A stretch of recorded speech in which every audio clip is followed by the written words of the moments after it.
Shalom, selamat malam jemaat Tuhan dimanapun Anda berada, secara khususnya jemaat Pelita Kasih yang ada di Apipura maupun yang ada di Sentani.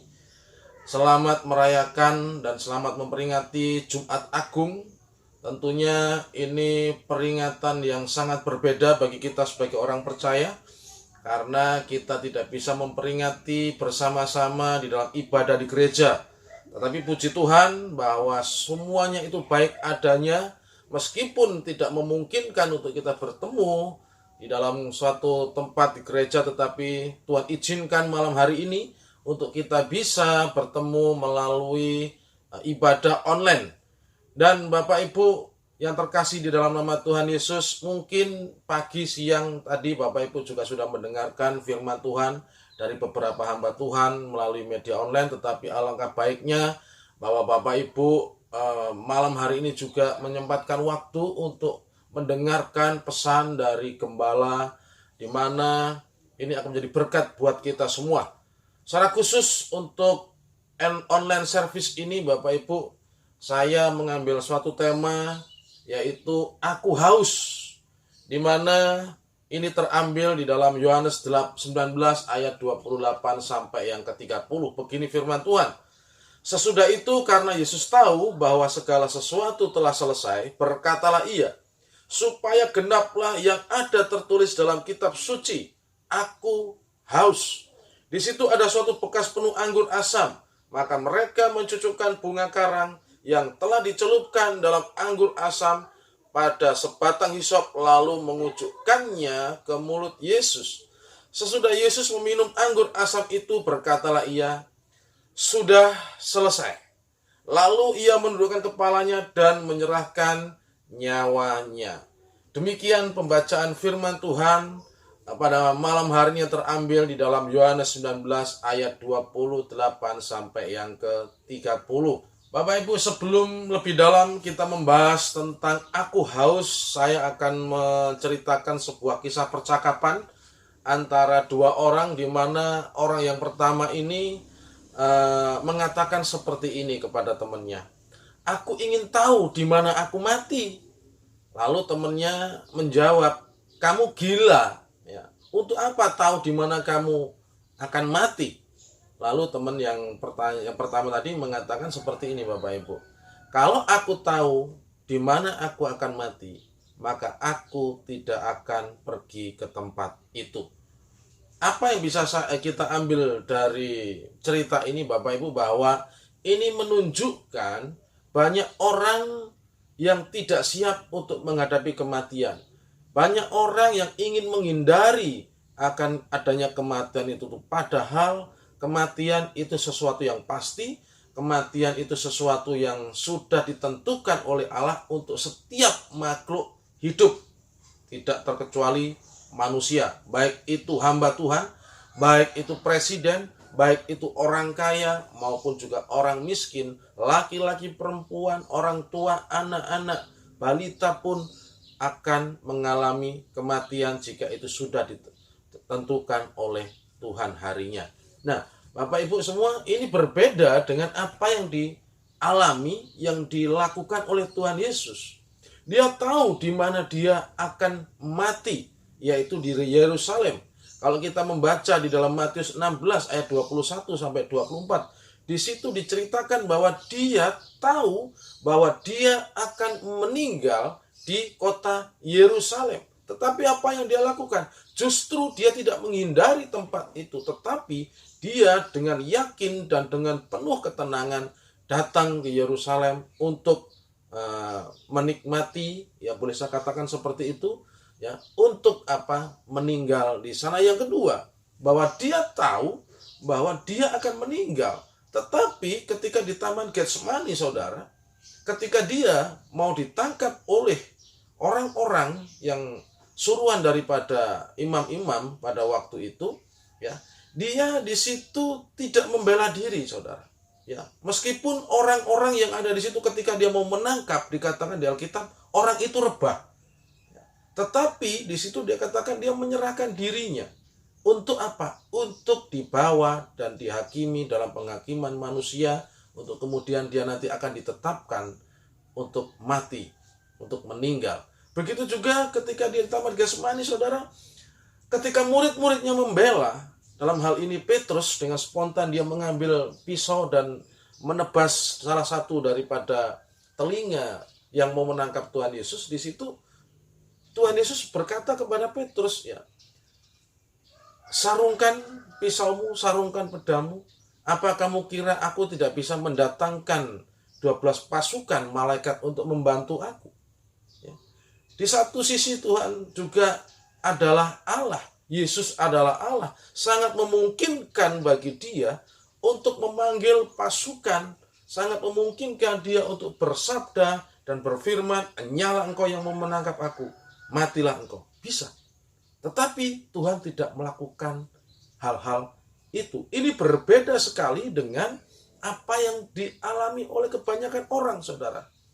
Tetapi Bapak Ibu, melalui apa yang sudah kita lihat tadi, yang saya sampaikan tadi, bahwa ada sesuatu yang aneh, yaitu bahwa Yesus bukan saja tidak mau menghindari kematian, tetapi bahkan ia tidak mau penderitaannya itu dikurangi. Catat ini, bahwa Yesus, ya, tidak hanya mau menghindari hari kematiannya, tetapi ia juga tidak mau penderitaannya untuk menebus dosa manusia, saya dan saudara, itu dikurangi.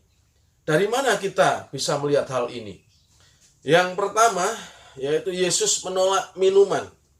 Di dalam Matius 27 ayat 34, dikatakan di situ bahwa Tuhan Yesus diberi minum, yaitu anggur bercampur empedu. Di dalam Markus 15 ayat 23 dikatakan juga Tuhan Yesus diberi minum, dan di situ diceritakan anggur bercampur mur. Antara Matius 27 dan Markus 15, Bapak Ibu, ini kejadiannya sebelum Tuhan Yesus disalib, ketika dia berada di bukit Golgota.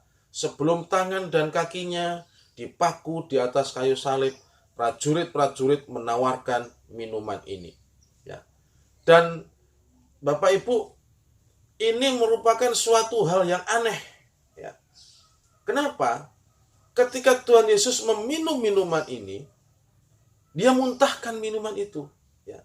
Dan dia tidak mau meminumnya. Kenapa? Ya. Padahal di dalam teks yang kita baca tadi, di dalam Yohanes 19 ayat 28, dikatakan di situ dia minta minum. Dia katakan apa? Aku haus. Artinya apa? Beri aku minum. Sedangkan sebelum disalib, dia menolak minuman yang diberikan oleh pemerintahan Romawi, oleh prajurit-prajurit Romawi yang mengeksekusi Tuhan Yesus. Tetapi di sini, Tuhan Yesus setelah dia disalib, setelah dia tergantung di atas salib, dia katakan, aku haus. Artinya apa? Tolong kasih aku minum. Ya.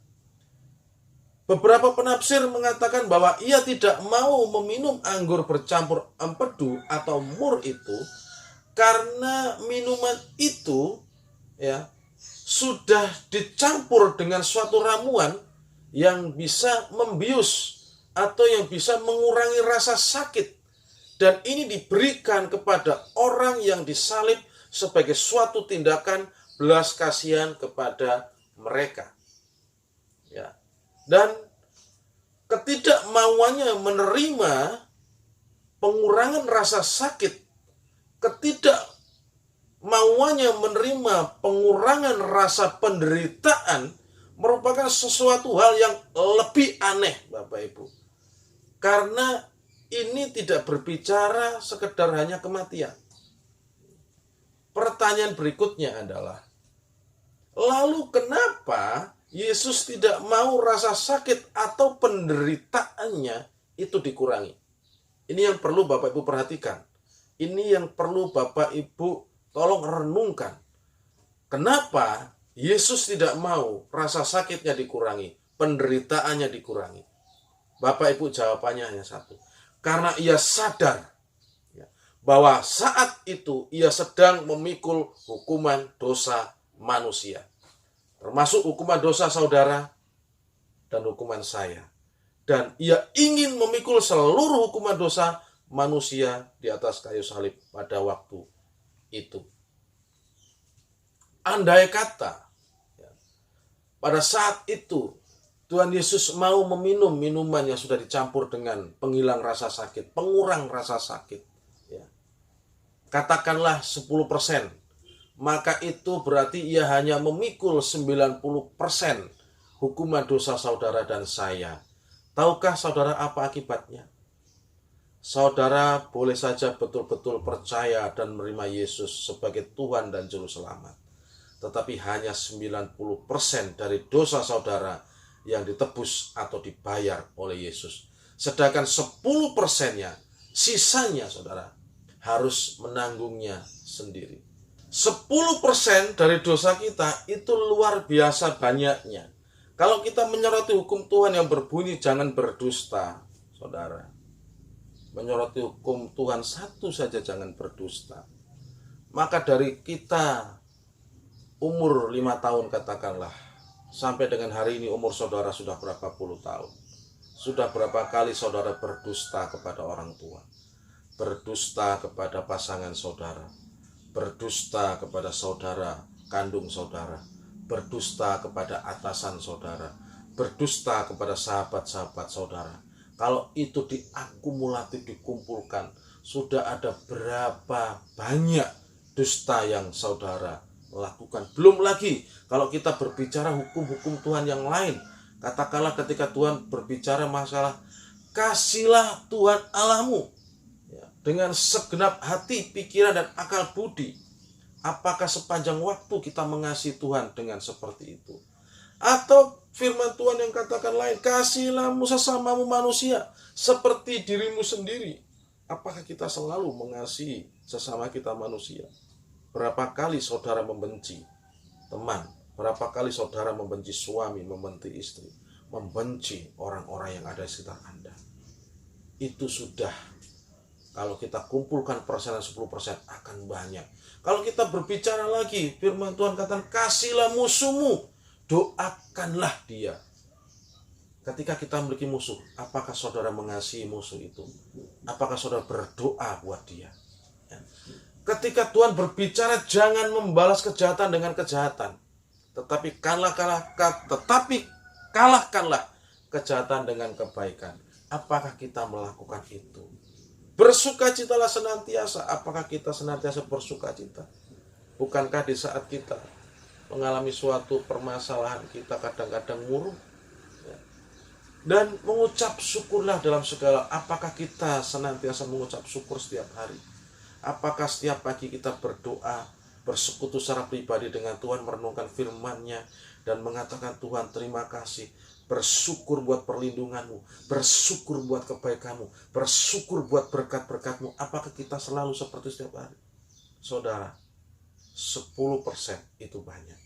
Katakanlah kalau dosa kita misalkan dihitung 1 juta, saudara, maka 10%-nya Tuhan, saudara, ada 100.000, dan itu saudara tanggung. Sangat besar. Yang kedua, saudara, 1 dosa sudah cukup untuk memasukkan diri kita ke dalam neraka untuk selama-lamanya. Kalau di dalam kepercayaan lain, di agama lain, ada yang mengatakan bahwa pada akhir zaman perbuatan baik dan dosa setiap orang akan ditimbang. Kalau lebih berat dosanya, maka orang akan dimasukkan ke neraka. Tetapi kalau lebih berat perbuatan baiknya, maka dia akan dimasukkan ke surga. Kalau ditinjau dari sudut agama orang lain, Bapak Ibu, sekali lagi, kalau ditinjau dari sudut pandang agama orang lain, maka mungkin saja itu terjadi. Tetapi kitab suci, Alkitab yang kita baca, yang adalah firman Allah, mengatakan bahwa upah dosa adalah maut. Ini terdapat dalam Roma 6 ayat 23. Upah dosa adalah maut. Tidak dikatakan upah dosa 10% atau upah dosa 2% adalah maut. Tidak. Tetapi upah dosa adalah maut. Artinya apa? 1 dosa itu pun upahnya adalah maut. Tidak peduli saudara memiliki perbuatan baik sebegitu banyaknya, tetapi saudara melakukan satu perbuatan dosa, upahnya maut. Dan ini Alkitab katakan. Mengapa demikian, saudara? Ya. Karena di dalam kitab suci, di dalam Alkitab yang adalah firman Allah mengajarkan bahwa sebanyak apapun kita berbuat baik, saudara, itu tidak akan bisa menutupi satu dosa, sekecil dosa apapun. Di dalam Galatia 2 ayat 16-21. Ya, perbuatan baik apapun tidak bisa menutupi dosa. Dan dosa dikatakan upahnya adalah maut, saudara.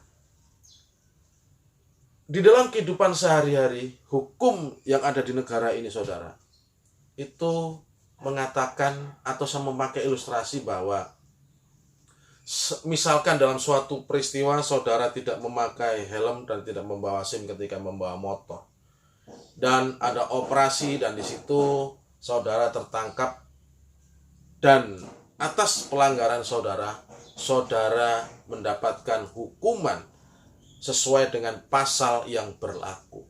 Lalu saudara berkata kepada Pak Polisi, atas pelanggaran saya mau berbuat baik. Ya, saya didenda di sini tidak memakai helm dan tidak membawa SIM ini sekitar katakanlah 500.000.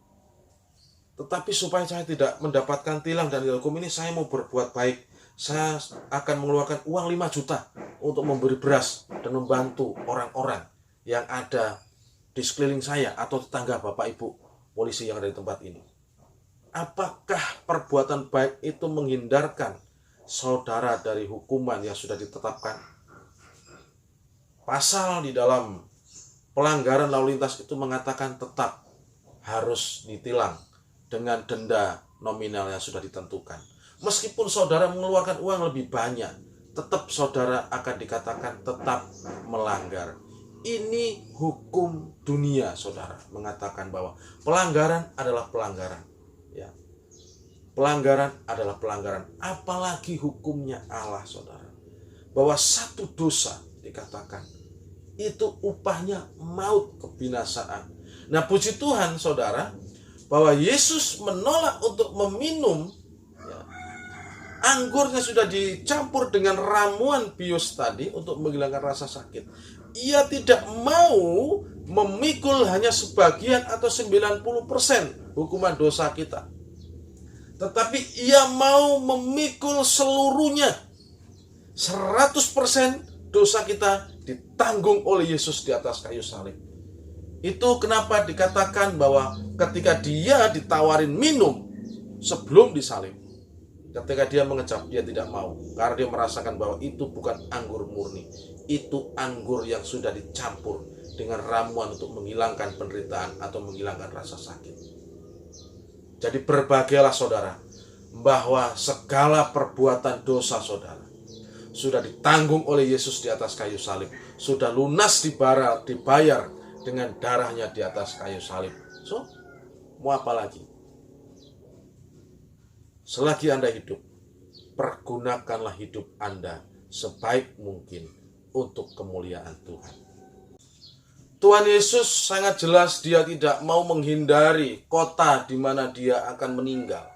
Tuhan Yesus juga tidak mau menghindari di bukit mana dia akan meninggal. Dan bahkan Tuhan Yesus juga tidak mau dikurangi rasa penderitaannya atau tidak mau dikurangi rasa sakitnya untuk menebus dosa manusia. Nah, yang kedua, Bapak Ibu, bahwa di sini dikatakan hal berikutnya yang menimbulkan keanehan. Yang pertama, bahwa dia tidak mau meminum. Tapi yang kedua, justru dia mau minta minum. Itu terdapat di mana? Terdapat dalam Yohanes 19 ayat 28. Begini firman Tuhan katakan. Sesudah itu, karena Yesus tahu bahwa segala sesuatu telah selesai, berkatalah ia, supaya genaplah yang ada tertulis dalam kitab suci, aku haus. Boleh saya katakan di sini ketika Tuhan Yesus berbicara, aku haus, dia minta minum. Ini suatu kode ya, supaya prajurit Romawi memberikan minum kepada Tuhan Yesus. Tentunya ada beberapa alasan yang membuat dia merasakan kehausan. Yang pertama adalah bahwa ia sudah ditawan sejak kemarin malam. Artinya sejak sebelum disalib ia sudah ditawan. Dan sebagai tawanan ia pasti tidak diperlakukan dengan baik. Ya. Jadi kemungkinan sekali lagi ia diberi makanan, atau saya katakan seperti ini, kemungkinan sekali ia tidak diberi makan atau minum, dan ini tentu menyebabkan ia menjadi haus. Yang kedua, ya, kenapa dia minta minum? Alasannya nih, minta minum. Yang kedua adalah ia digiring ke sana kemari. Artinya Bapak Ibu bahwa di dalam persidangan yang kilat ini, ya, ketika habis ditangkap di Taman Getsemani, dia diadakan sidang di Mahkamah Agama, baru setelah itu dia dibawa ke Pilatus, dibawa lagi ke Herodes, dibawa lagi kepada Pilatus, dan ini dalam waktu yang sangat singkat. Dan di sini juga ya ada suatu perjalanan yang Tuhan Yesus harus lakukan. Dan sebagai tawanan, ingat sekali lagi, untuk makan dan minumnya itu pasti tidak diperhatikan. Untuk itulah dia haus. Yang ketiga, ya. Yang ketiga bahwa ia dicambukin dan dipukulin dan dia dimahkotai dengan mahkota duri, ya. Semua ini menimbulkan luka-luka dan mengeluarkan darah. Tentunya cairan dalam tubuh sangat keluar begitu banyak. Dan ini menimbulkan rasa haus yang luar biasa. Yang keempat, saudara, ia harus memikul kayu salib yang cukup berat, ya. Sudah mengalami suatu siksaan, tidak diperhatikan makan dan minumnya, darah yang mengalir begitu banyak ketika dia dicambuk. Habis itu dia harus memikul kayu salib yang berat, yang jaraknya kurang lebih sekitar 1 kilometer. Ini tentunya juga menyebabkan Tuhan Yesus mengalami rasa haus yang luar biasa di atas kayu salib. Yang terakhir, alasan kenapa Tuhan Yesus haus dan meminta minum di atas kayu salib. Yang kelima, saudara, bahwa ia disalib pada jam 9 pagi. Itu ada dalam Markus 15 ayat 25. Dan memang pada pukul 12 sampai jam 3, saudara, itu kegelapan itu terjadi. Dan tetapi Bapak Ibu, mulai dari jam 9 sampai jam 12, tentunya dia kepanasan. Ya, terik matahari sangat menyengat tubuh Kristus yang penuh dengan luka-luka itu. Ya. Dan ini menimbulkan rasa haus. Ada 5 hal yang membuat Yesus itu minta minum. Ya, yang barusan saya sampaikan tadi tentunya. Nah, ada 3 hal juga yang perlu diperhatikan sebagai suatu jawaban atas 5 hal tadi, ya saudara. Yang pertama, bahwa Yesus minta minum dengan tujuan supaya firman Tuhan digenapi. Perhatikanlah Bapak Ibu di dalam Yohanes 19 ayat 28. Di situ dikatakan bahwa berkatalah ia, supaya genaplah yang ada tertulis dalam kitab suci, aku haus. Pertanyaannya adalah kitab suci yang mana? Ya. Itu ada di dalam Mazmur 69 ayat 22b yang berbunyi seperti ini. Pada waktu aku haus, mereka memberi aku minum anggur asam. Ingat bahwa ini juga merupakan suatu nubuat yang berhubungan dengan Mesias atau Tuhan Yesus. Pertama, kenapa dia minta minum, saudara? Karena dia ingin supaya nubuatan itu tergenapi di dalam diri Tuhan Yesus. Jadi Yesus meminta minuman dengan tujuan apa? Sekali lagi dengan tujuan supaya firman itu digenapi atas dirinya. Yang kedua, ya, bahwa Kristus minta minum supaya ia bisa meneriakkan kata-kata sudah selesai. Karena kalau dia belum dikasih minum anggur asam, dia tidak bisa mengatakan kata sudah selesai. Karena apa? Karena nubuatannya itu belum tergenapi. Meskipun mungkin kalau kita ibarat nubuatan Tuhan Yesus antara 1 sampai 199 nubuatan sudah tergenapi, tetapi ada satu yang belum tergenapi. Ini akan menjadi celah, akan menjadikan pengorbanan Yesus juga tidak sempurna. Makanya dikatakan bahwa dia minta minum, ya, supaya apa? Supaya dikasih anggur asam, ya. Tanpa minuman itu, ya, mulut atau lidah Tuhan Yesus atau tenggorokan Tuhan Yesus yang sudah kering, yang sangat haus oleh karena 5 hal tadi, saudara, itu dia sulit untuk mengucapkan kata-kata. Ya. Untuk itulah ketika dia habis minum anggur asam itu, dia mengatakan sudah selesai. Karena tenggorokannya sudah terisi, dialiri dengan air, saudara.